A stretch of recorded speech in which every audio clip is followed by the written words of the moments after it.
L'originalité de la personne de Jésus et de son œuvre n'apparaît qu'à celui qui la saisit à partir du centre, où elle se saisit elle-même.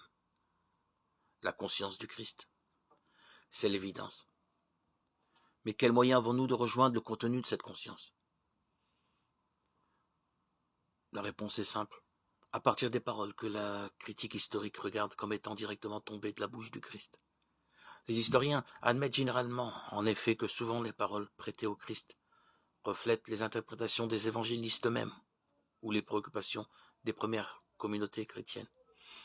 Aussi s'efforcent-ils, à partir de leurs ressources propres, d'analyse, de conjecture, de vraisemblance, de restituer leur teneur aux paroles que le Christ aurait réellement proférées et à partir d'elles,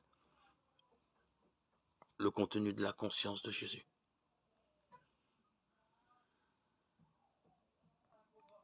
Il n'est pas dans mon intention de contester le moins du monde l'intérêt de ces recherches qui peuvent nous passionner sur leur plan proprement humain.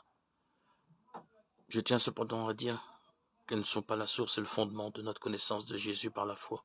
S'il en était ainsi, nous ne dépasserons pas en effet le niveau des hypothèses conjecturales concernant la personne de Jésus et de son message.